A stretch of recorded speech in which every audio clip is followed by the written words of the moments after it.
Welcome back. It's been like a hot minute since we were with you last, and we are so excited. Today we have such a special guest, and he came in from Dallas, Greg Brown, and he wrote the biography or The story. the story of one of the biggest Texas icons. Talk about she defined big, beautiful blonde. Petite, big, beautiful blonde. That's today we're all dressed in honor of Miss Priscilla Davis. And I do want to forewarn everybody, there will be a little bit of maybe some colorful language and some descriptions that could be a little triggering to people. And if you have small children, you probably want to get them out of the room or turn off the radio. There could be some questions asked at the dinner table tonight that you're not ready to answer. But in the meantime, you need to go to our YouTube, smash that subscribe button, and get the notifications. And you can follow us TikTok, Facebook, and Instagram at Liss and Christy, Lissn Christy, Kristi. But buckle up for this true crime series. Take your vitamins. And if you have a little something in the Little fridge, rosé in honor of Miss Priscilla. cheers. Cheers. Cheers to you, Greg. Priscilla. Here. Oh, we're still talking about you, baby. But let's get ready to dish. God, she was a legend. So give us a little backstory for those that don't know.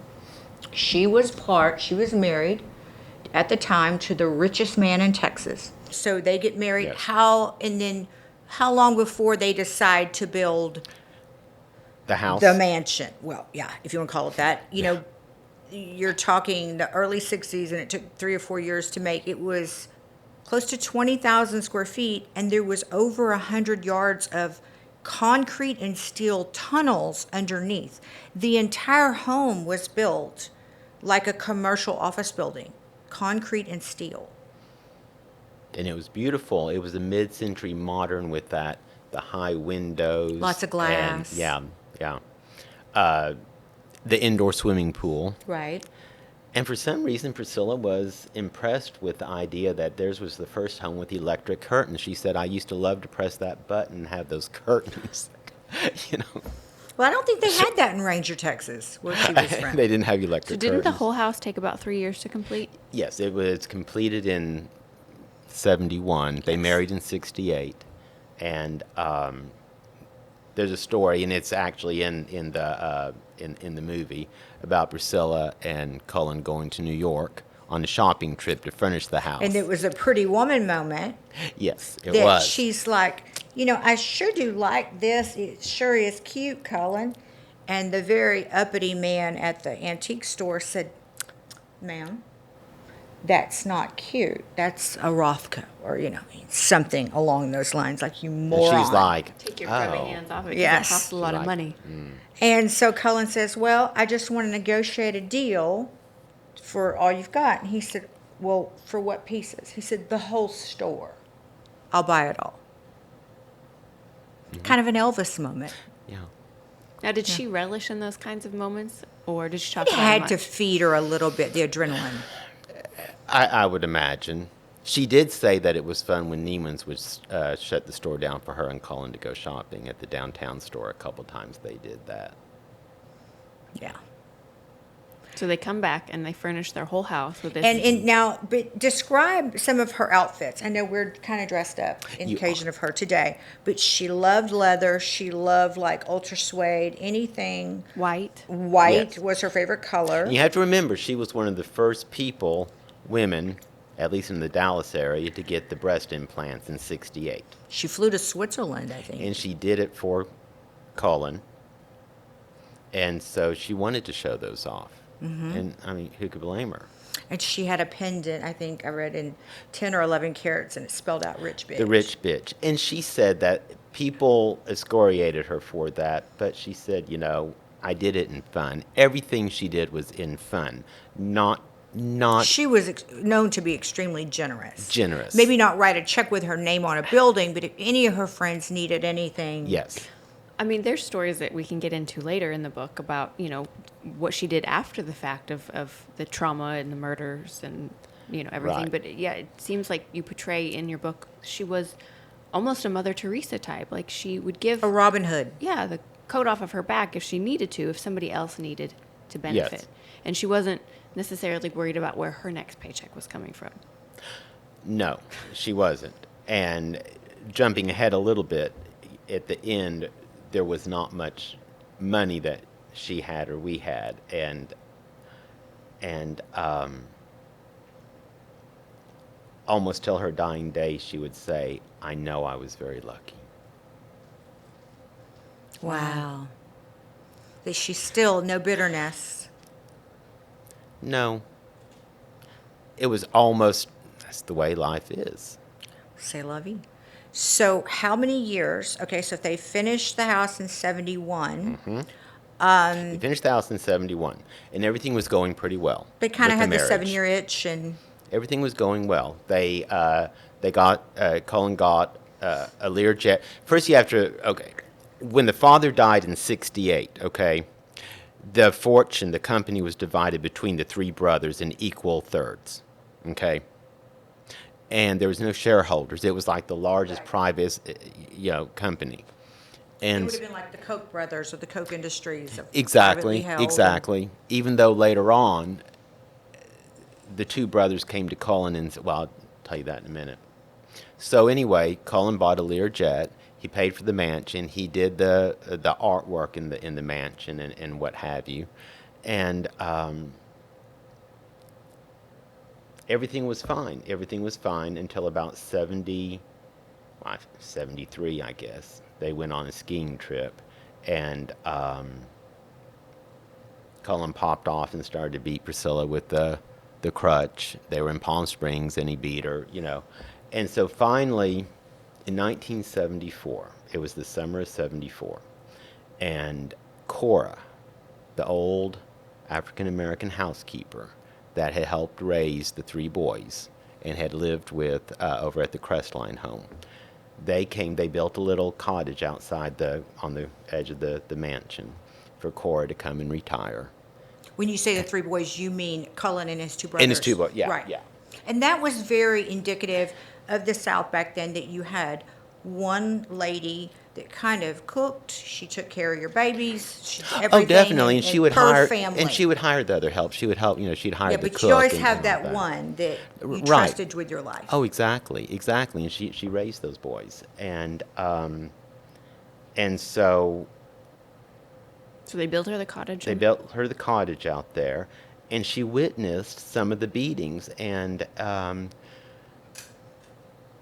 Cora said to Priscilla, "That's just, little Cullen. That's just, And Priscilla's, yeah, but it's a problem." And so she said, "Yes, I can see that." And Priscilla said, I need to file for divorce. I need to get out of this, and I don't have any money. She had access to the credit cards, but she didn't have any credit card in her name because women couldn't until 1971. Remember, the law wasn't that a woman had to be privy to a credit card in her name. And so she would just walk into Neiman's or wherever, and it was just, Charged to the account. right. And so Cora said, "Hold on."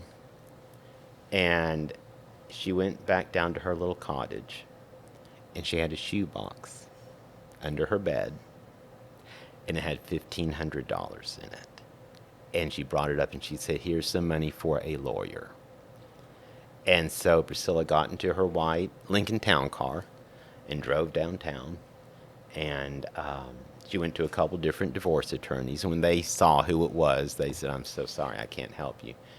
And she finally found another, and it was the third one, and he said, "You'd be better off buying yourself a pretty dress with that money than trying to file for divorce from Cullen." And so, but on the fourth one she found, and she started the divorce proceedings. I don't know the specifics of how long it took, but probably within a few days, she was able to retain that house, and Cullen had to move out. She fell first, and then he took her jewels and hid them downtown. Well, yes, and that was in the movie, and she said that did happen, and she drove herself in that white Lincoln Town Car downtown, and she went up there and she said, "You better give me those effing jewels back right now, or else you're really going to be sorry." And She get 'em? Yeah, she got the jewels back, and anyway, yeah, for the time being. Okay. For the time being. So now they've filed, they're going through the divorce. So this is now, she filed for divorce on her 33rd birthday, 1974, July 30th. And what do you know his initial reaction? Was he angry? Was he That's what I I'm said. su- I think that I don't know. As I'm I sure said. he was throwing a sucker in the dirt, but it was. But how there was dare her. speculation that he was seeing somebody else, right? Well, so he moved back to the Green Oaks Inn.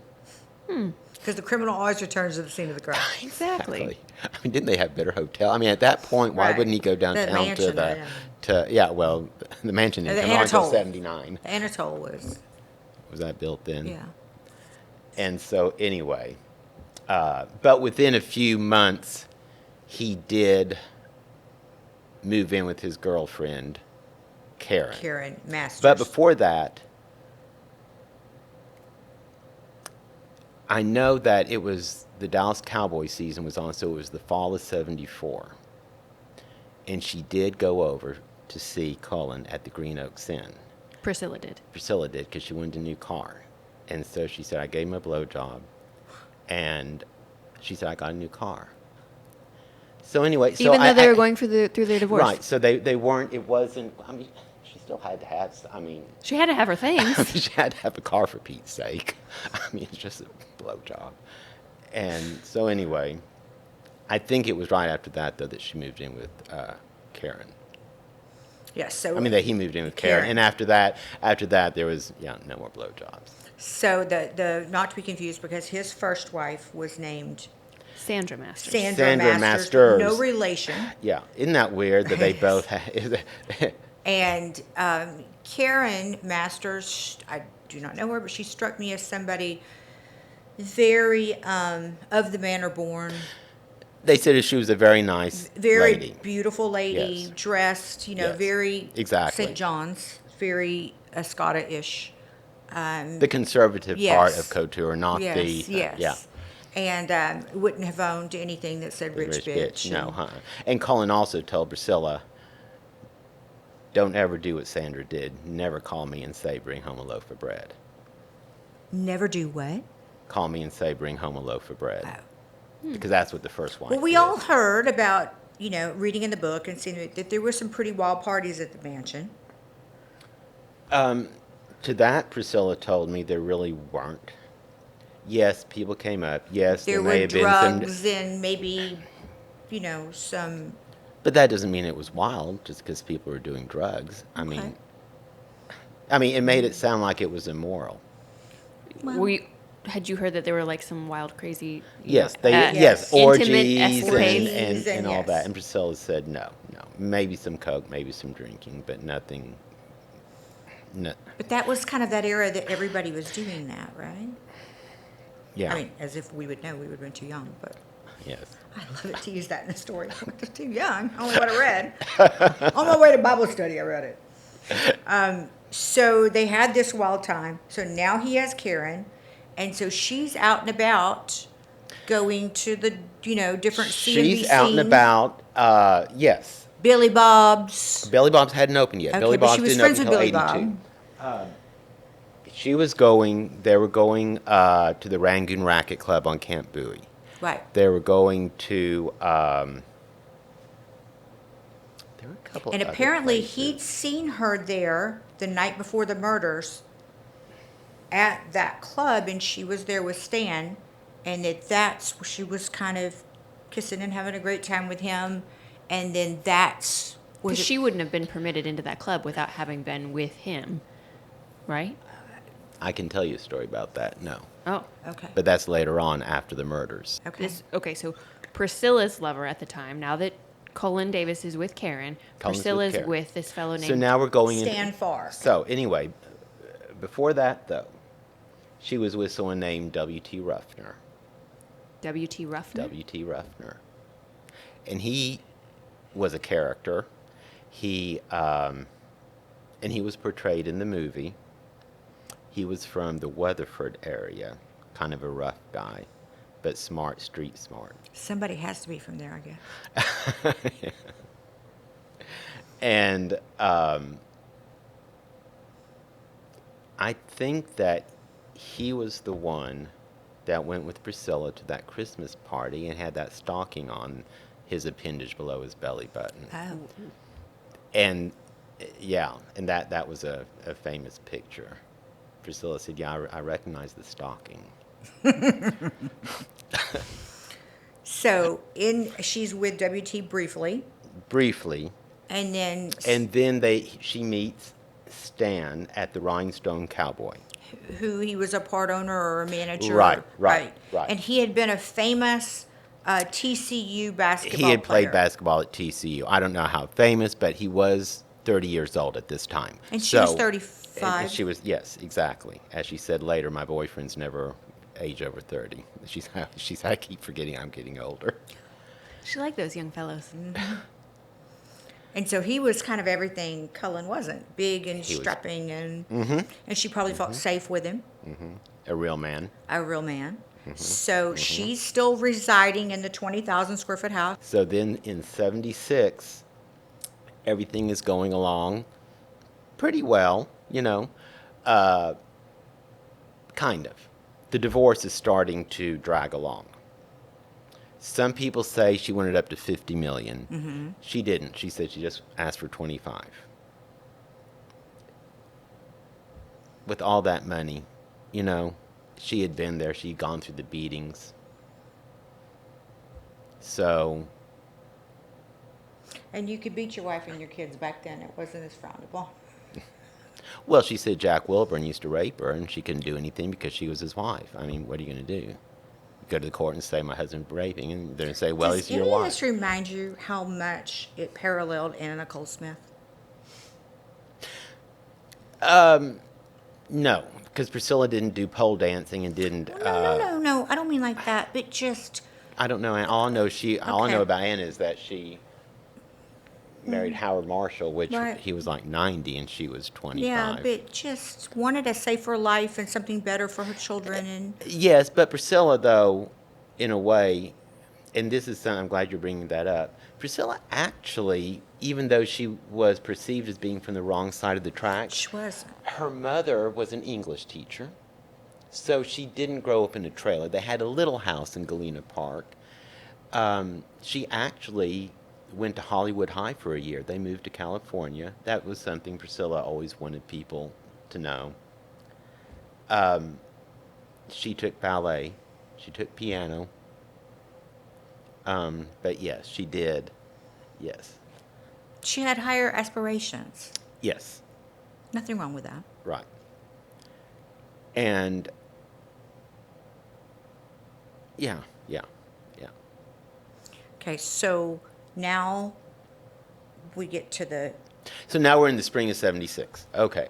Priscilla and Stan are going out. Cullen's going out with Karen. And so, anyway, so here it is Monday night, almost midnight. Priscilla and Stan drive back to the house, and they come and park in the driveway. Because, when you have mansions, no one goes in the front. I mean, right.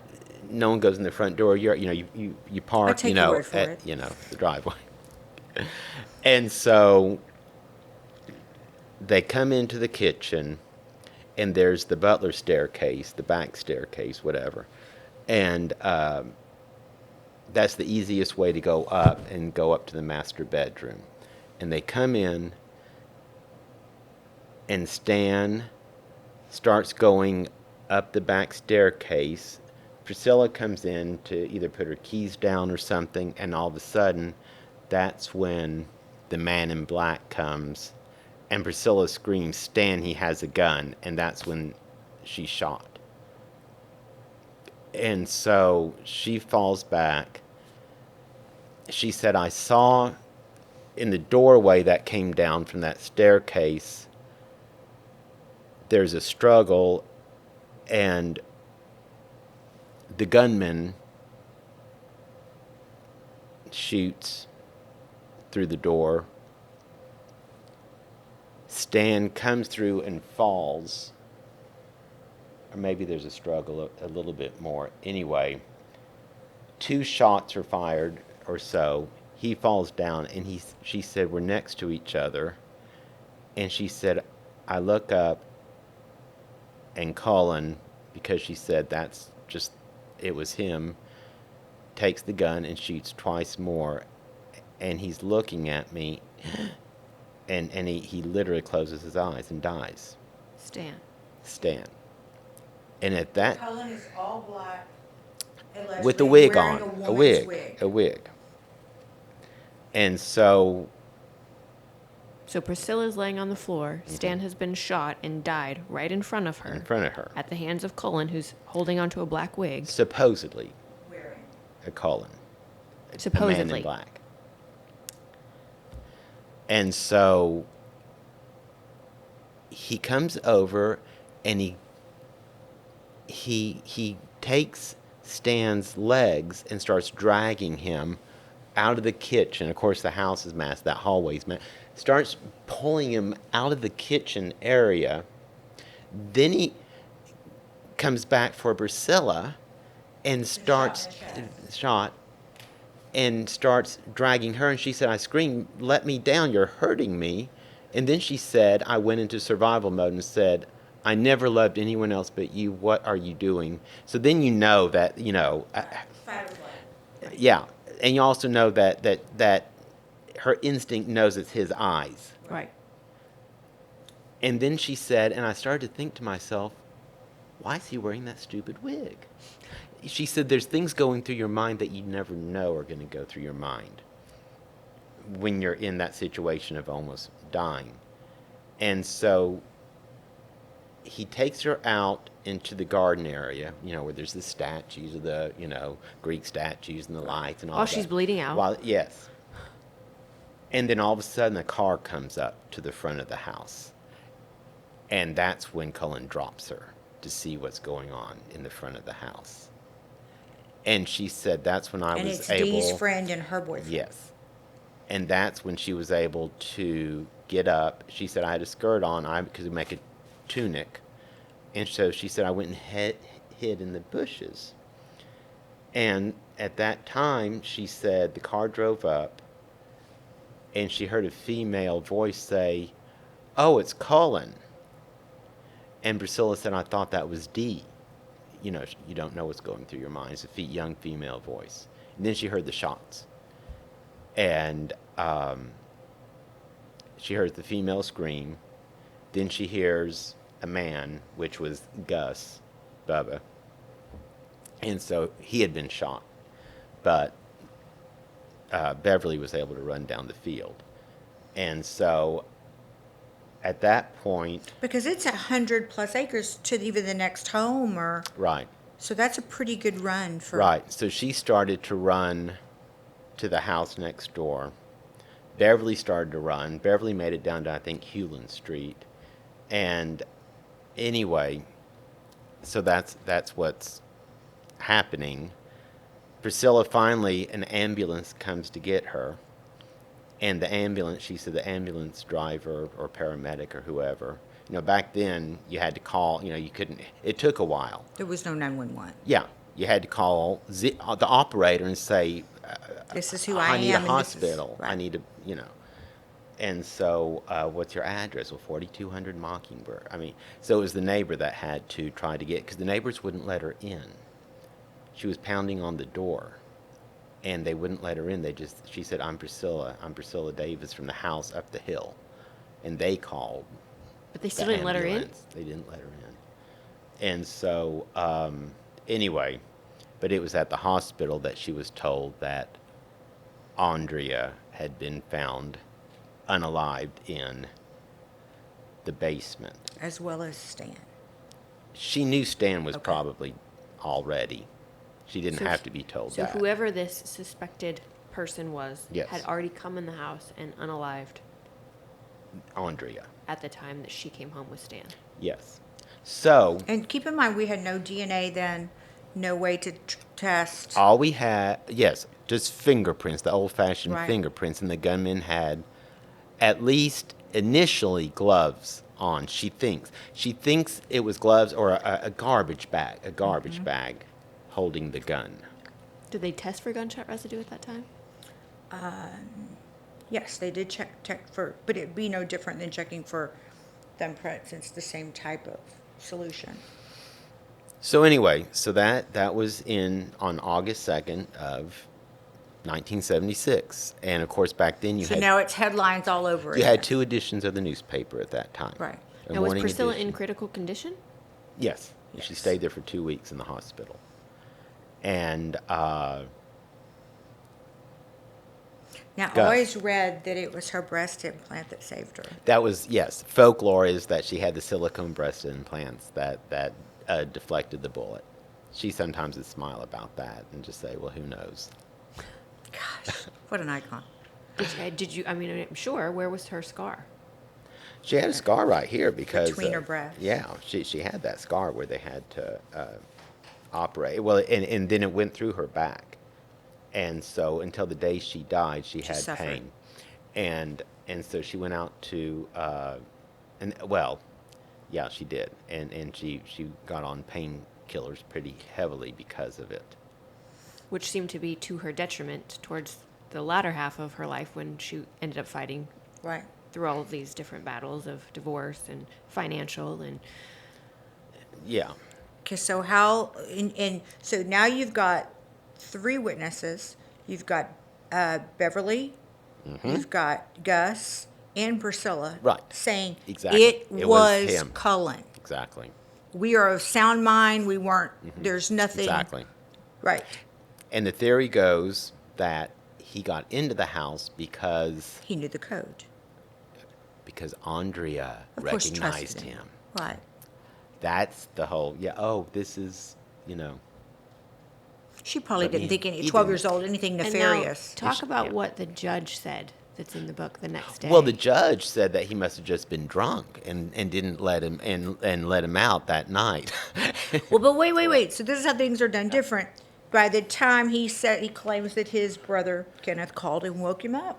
Oh, and you mean told him what happened, that he had no idea. And he said, well, did he catch who did it? And he said, the police came. And do you own a gun, Mr. Davis? Yes, I do. It's in the trunk of my car. 5 guns are in the trunk of his car. None of them, of course, match that one, because I'm sure it's thrown off in a lake somewhere on the way. But they even let him go in and put on a sport coat, right? and because they were going to take so him they downtown. went to Karen Masters and picked him up that morning at 5 in the morning. And as he has said in interviews, he was really disgusted about that. And that he was woken? the woken and brought Yes. in, yes. And so he thought to himself, what has Priscilla done now? He said that in the 2000 interview with American Justice. And that's the interview also that he does admit killing that cat, because he said that Dee had said something and smarted off to him. He said, yes, I killed the cat. I took it and threw it, and it took twice for it to die on the floor of the house. What happened was He was a Dee- Jekyll and Hyde. Dee had come home. Anyway, I know what it was. Cullen had come home, or Cullen had gotten up in the morning, and the alarm had not been set. And Dee told me what it was, that Cullen looked at her and said, why do we set the alarm, young lady? And she said, to protect your precious shit. And that's when he found the cat and smashed it on the floor. But it didn't take much to trigger him. And Priscilla came down, what's going on? What's wrong? And then that's when no, hold on. He hit Dee and bloodied her nose, and Broke she started her nose. screaming. And Priscilla had just gotten that little kitten and came down the butler's staircase, and because they were in the kitchen, and said, what is going on? And that's when Cullen snatches the cat from Priscilla and kills it. But it was Dee's smart aleck that precipitated the whole incident. So Which known to she- have a short fuse. Right. And Dee told me that it was another incident that he hit her, and CPS got involved, or some authority from the school. The BCPA. And so for that to have happened in 73 or 74, that was a big deal. But it was swept under the carpet. So anyway, that's neither here nor there, I guess, but that is something. So So it had a history of violence. Right. So, spoiled from a child. Right. Well, as Cora said, that's just, And somebody who believes that money will get them out of every... He's never been without money. Right. So his daddy made it all, and then they inherited it, and, he ran it in the ground. But you got 3 people testifying that this is who it was. And he's paying off people right and left throughout this whole saga. If it's not the prosecution side, he's got a mole in there. Well, and what we've learned since then, and I put this in my updated version of the book. So, okay. But he hires my old friend and next door neighbor, Racehorse Haynes. Yes. So Richard Haynes was called up, and so. Who was colorful. He was a character. You would have been enthralled if he was reading the Yellow Pages. And tell everybody who's listening, you did the math of what he hired him for in today. The first trial, we'll get to that in a second, but the first trial, Racehorse said it's $250,000.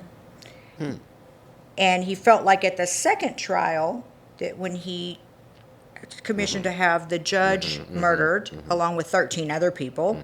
14 other people. Yeah, I had 15 people Total, on his wish list. Yes. That he then charged him $2 million because he felt like he didn't make enough in the first one. Okay. Which in I hadn't heard today's world would be about $32 to $34 million. And Cullen actually said in an interview since 2016, I think it was one he gave with John McKay, because in 2016 was the big 40th anniversary of the murders, and there were a slew of interviews and what have you, and that's when I released my book also. And he actually says, if I hadn't had the money, I would be sitting in a jail cell. Absolutely. He does admit that now. But that doesn't mean he did it, it's just he'd be sitting in jail. So, but getting back to what you're saying about the money being paid to people and all that stuff. So in researching in doing my book, I also found out that, first of all, after the murders happened in 76, and he was released, and then he was re-jailed when he was caught at the airport about to fly off in his private jet. So they did jail him in like September of 76. Right. And the trial was about to begin. A juror did something wrong or something. Anyway. Was gossiping about the case. And it was moved to Amarillo. So, but that little section of Houston, of Texas that Yes. say we don't even know what happens up there. Well, that's we what had to happens. drive through it to get to Colorado. Oprah and Cullen Davis's have trials Exactly, up Mad there. Cow and exactly. And so they moved the trial to Amarillo, and it didn't start until the fall of 77, and he was jailed that whole time. Right. I think it's 15 months or. He was jailed that whole time. And so I don't know if they moved it to Amarillo like immediately or what the timeline, or if he sat in the Tarrant County jail till they all flew out to Amarillo for the trial. I don't know. But I do know now that Ken Davis Industries, the company was called Ken Davis Industries and Stratus Flex or something. But Ken Davis Industries, because it was Ken with Stinky Davis, so Ken. You had Ken, then Ken Jr., Cullen, and Bill. And so it turns out that Ken Davis Industries had a big plant of making oil equipment in Amarillo. And so Racehorse got everybody and hired people to go out and start canvassing that city. And this paper boy even came forward and said, I was even asked if I knew about Cullen Davis and blah, blah, blah. But Racehorse hired a PR firm. Right. Started putting stuff. a spin on Cullen that, And a spin on Priscilla. Right. But he was prepping for what was in store. And he, when you're going into the prosecution and you're trying to go up against the defense, and, I don't want to say, but it's limitless money. Look, it's still the same. They don't have enough to spend, and it would take 4 lawyers to keep up with Racehorse. And you have to understand, and this is why this is in a way bigger than the O.J. case. It Absolutely. all comes around. This was the first case where you had, by this time, by 77, you had two people that were already being made larger than life. Right. People This were was asking the- for his autograph. This was, and Priscilla too, in a way, because here's what you have to also understand. She was making a name for herself by 1974. Billy Bob Harris even said that when Priscilla and Cullen would come over to Wellington's, his club over on Botman Lake that he owned with Craig Morton, that co-quarterback with Roger Staubach for the Cowboys, that Priscilla would come into the club and people would say, who is that woman? Because of her magnetism. She was 5'3", had that blonde hair and that smile like you. And I mean, it'd be like if y'all just walked in because as a magnet, just and so she had already I'll take the garnered. jet. You take the rich bitch next. Yeah, she had already garnered, not to the everyday person because it wasn't in the newspapers yet, but to a certain section Right. of the metroplex. A celebrity. Yes, and the house on the hill that took 3 years to build. You could see it from I-30, even though it was And she 2 miles still lived in over. the house? After the unalivening events? Oh, yes. Oh. Where is she going to go? This is a great question. Yeah. So Possession's 9/10 of the law. that's what she was hoping. And so, And the judge really seemed to favor her. well, of course, because he knew what a scoundrel probably Cullen Well, that's kind of was. why the judge was number one on that hit list, right? Should we talk about that? Yes. So anyway, so getting back, yes. So anyway, so the trials happened in September of 77 in Amarillo. And Priscilla would walk in with the cross on her neck and the high neck, and everybody said, what a hypocrite. The women would hiss at her. Cookies were baked for Cullen, at the jail cell. And there was just no way she was going to. I mean, it was the first real trial, getting back to the first in a lot of things, of instead of the guilt of Cullen, it switched to the not the guilt of Priscilla, but as local people would say, I don't care if he did it, look at her. Right. I don't care if he did it, look at her. And Racehorse was a masterful storyteller. So, he could get people captivated. He wasn't a very big man. I read that. He's 5'7". He's like my height. Yeah, maybe a little smaller. Oh my gosh. But you knew when he was in the room. I mean, you just knew he had a magnetic way about him that he was just, you knew when he spoke, it was going to be some colloquialism or something that was kind of colorful. And I'm sure you've heard the story, his defense about the dog. Yes, I read that. That he represented somebody and he said, their dog bit me. He says, your dog bit me. And he says, nope, my dog don't bite. My dog actually was tied to a tree that night. I don't own a dog. I actually don't own a dog.